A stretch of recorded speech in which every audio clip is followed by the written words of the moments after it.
La verdad es que a la hora de abordar este Real Decreto Ley a mí me entran dudas de por dónde comenzar, porque francamente no sé si comenzar porque es la 10ª iniciativa que tiene que ver con este asunto, que ni siquiera es la política energética, sino el déficit tarifario que presenta su Gobierno en lo que llevamos de legislatura, si hablar de algo que ya se ha citado, pero creo que no con la suficiente importancia, que es el tipo de atropello parlamentario que significa la forma de tramitar este Real Decreto Ley.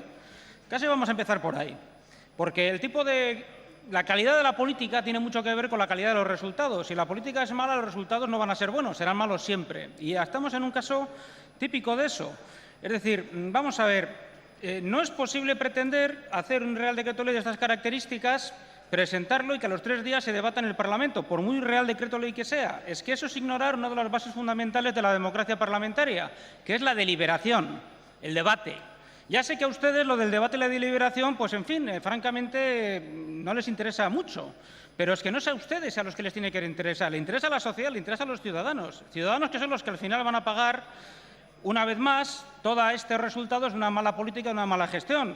Por cierto, que cuando usted ha explicado en su larga exposición, no deja de ser indicativo que haya necesitado tanto tiempo para explicar un debate, un Real Decreto Ley, que a los demás nos deja 3 días para que lo veamos. Pero, como le decía, dice usted que el reparto de los costes. Miren, la parte del Estado la pagan también los consumidores, que somos los que pagamos impuestos. Y es de ahí de donde sale el dinero público para hacer frente al déficit tarifario. Luego, no es cierto que vaya a haber una pequeña repercusión en la factura de los consumidores. La repercusión va a ser vía fiscal mucho mayor, a corto y a largo plazo. Pero siguiendo con esto, miren, es que lo que no se puede hacer es pretender que en una democracia donde se supone que las políticas, y sobre todo las esenciales, tienen que ser objeto de especial cuidado y deliberación, esto se resuelva por la vía de un trámite que es simplemente que demos el visto bueno, porque ya tienen ustedes mayoría, en fin, suficiente, para una cuestión que exige muchas más explicaciones y, desde luego, una deliberación mucho más a fondo, en la que además se oigan y se tengan en cuenta las opiniones de los afectados, no solamente, por supuesto, los consumidores, a quienes representamos los que aquí estamos, sino de las empresas, los inversores, el sector, etcétera. Y nada de esto se ha hecho.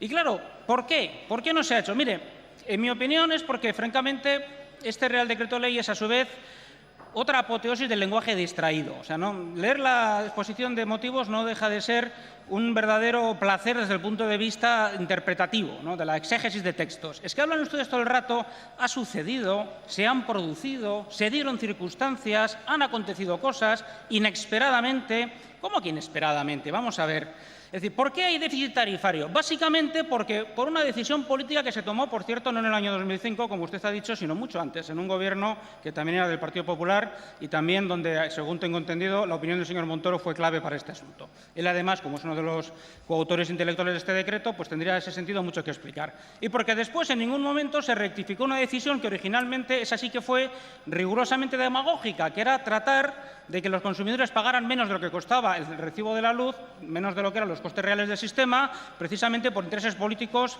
a la hora de recolectar votos. Y esto se ha ido agravando con el tiempo. En eso, por cierto, sí que lo explica la exposición de motivos. Dicen ustedes, de entre las partidas de costes que han contribuido especialmente, destacan 2. Y dicen, las primas del régimen especial y aquí está la cuestión, las anualidades del déficit acumulado. Es decir, es el déficit el que genera déficit. Es el no acabar con el déficit tarifario el que incrementa y no para de aumentar el déficit tarifario. Es decir, el volver otra vez a dirigir la atención de la gente, como se suele hacer a través de la política de comunicación, hacia la política de primas a renovables, aunque en su momento se hizo mal, ya hemos hablado de esto muchas veces, pues realmente no hace otra cosa que despistar del verdadero origen del déficit. Primero, fue una decisión política, luego la solución tiene que ser política, y segundo, el principal origen del que se alimenta constantemente y se retroalimenta el déficit tarifario es el propio déficit en sí. Esta es la cuestión. Entonces, esto no ha ocurrido milagrosamente, esto no ha ocurrido porque han pasado cosas raras. Es que llegan ustedes a decir, claro, que nos pasan cosas tan desagradables como que este año, debido a las buenas condiciones meteorológicas del primer trimestre, pues claro, se encarecieron los costos del sistema. Mire, la verdad, yo no sé si consideran que todos somos tontos. Es decir, si hay mucha agua en los embalses, no tiene por qué forzosamente ser convertida en electricidad. Si los generadores eólicos están todos a máxima actividad, no tienen por qué estar todos funcionando y vertiendo luz constantemente al sistema. Es porque se les ha autorizado, lo habrán hecho ustedes. Es decir, por lo tanto, dejemos de atribuir a la naturaleza lo que no son otra cosa que decisiones políticas. Pero, en fin, yendo al fondo del asunto, ya les digo, a mí lo que me parece es que aquí se reúnen 3 cosas francamente intolerables desde el punto de vista de una democracia que funcione bien. Y el déficit de tarifa es la consecuencia de una democracia que funciona mal. donde no hay transparencia, donde no hay controles rigurosos, donde se toman decisiones que afectan al interés general por el corto plazo, sin dar explicaciones y sin que se supervise. De hecho, ustedes han presentado este Real Decreto Ley y seguimos careciendo de una auditoría que nos dé con rigor cuáles son los costos de la generación de electricidad, cuáles son los costos regulados auténticos y cuál es la generación de precios en España. Se nos siguen ofreciendo o se nos sigue pidiendo que demos nuestro asentimiento a medidas de corrección de unos precios que no sabemos exactamente cómo se han formado, ni lo sabe nadie a la luz de cuando uno habla con los interesados en el asunto, porque cada uno da una historia distinta y normalmente contradictoria. En fin, miren, es además, como decía, y lo digo sacando la cuenta de su propio Real Decreto Ley, es la décima medida que se toma en esta legislatura de diferente ámbito. Solo ha habido una ley exprofeso, nada más que una, para hacer frente al déficit tarifario, la del 27 de diciembre de medidas fiscales de sostenibilidad del sector eléctrico. Y nos dijeron entonces que esta ley iba a ser la definitiva, la que iba a resolver el problema. Es evidente que no resolvió el problema cuando ha sido necesario después nuevos reales decretos ley y nuevas medidas metidas en otros reales decretos ley de otras cuestiones hasta llegar a este. Entonces, claro, ¿en qué tenemos que fundarnos, aparte de la fe y la esperanza y la caridad, para creer que este Real Decreto Ley va a solucionar lo que los anteriores no han solucionado, ni tampoco la Ley de Sostenibilidad, que evidentemente ha sido una ley que no ha sostenido nada? Es que esta es la cuestión de fondo. Entonces, es un nuevo parche desde el punto de vista del Gobierno, desde el punto de vista jurídico-legislativo, etcétera. Además, continúa y culmina el abuso del Real Decreto Ley como instrumento fundamental legislativo típico de su Gobierno, que en esto ha empeorado también al anterior, aunque nadie lo creíamos posible, y desde luego el evitar como sea el debate y el evitar como sea el que haya una deliberación y el que la persuasión, que esto es en el origen de la democracia lo fundamental del debate, sea algo a tener tenido en cuenta y solo jueguen los rodillos y las mayorías, pues mire, sí, les permitirá aprobar este Real Decreto Ley, pero no acabar con el déficit tarifario. Eso es lo que es evidente. En fin, para seguir con este asunto del desprecio parlamentario y de las consecuencias nefastas de la mala política. Miren, en este mismo Parlamento se han aprobado, que yo recuerde, y según he mirado, 3 proposiciones no de ley, una, por cierto, de su propio grupo, del Popular, otro del grupo catalán y otra nuestra, de UPyD, sobre la elaboración de un plan energético nacional. El nuestro en concreto era la más directo y se titulaba Plan para la elaboración de un plan energético nacional y fue aprobado con modificaciones que aceptamos de su grupo el 28 de marzo del año pasado. Oiga, esto no ha servido absolutamente para nada.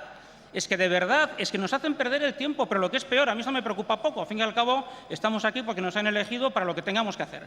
Es que además esto no para de deteriorar el funcionamiento de las instituciones, la confianza de la gente, la credibilidad del sistema y, por supuesto, además tampoco va a arreglar el déficit tarifario porque en realidad redundan medidas que hasta ahora ya se habían tomado. Todas son de tipo fiscal. Todas son redistribuir costes por aquí y por allá, todas son intentar poder alegar que se ha perjudicado a todos y que como se ha perjudicado a todos no ha habido favoritismo con nadie.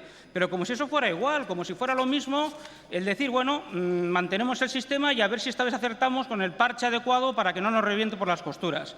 Pero mire, no puede ser, porque las empresas eléctricas importantes pues han bajado su valor en bolsa tras este Real Decreto Ley y ya vienen advirtiendo de que tiene consecuencias nefastas para la inversión y nefastas para la seguridad jurídica de la inversión internacional en España, porque vuelve otra vez a penalizar a los perceptores de primas al régimen especial, porque vuelve a cambiarles otra vez cuáles van a ser las reglas del juego, por enésima vez, etcétera, porque además sacrifica algunas de las fuentes de energía más eficientes como la cogeneración, etcétera, a favor de mantener ¿qué? Pues de mantener un sistema que en ese sentido ya es fallido y porque sigue sin entrar en el fondo de la cuestión, que es qué tipo de mercado eléctrico queremos, es decir, vuelve a ser otro ajuste fiscal y a ver qué pasa. Nosotros desde luego creemos que esto no va a funcionar porque sigue basándose en las evasivas, sigue basándose en atribuir a la mala suerte y a la naturaleza lo que son decisiones políticas y sobre todo porque ya se lo he dicho antes, ustedes no creen en esto si no quieren, ¿qué le vamos a hacer?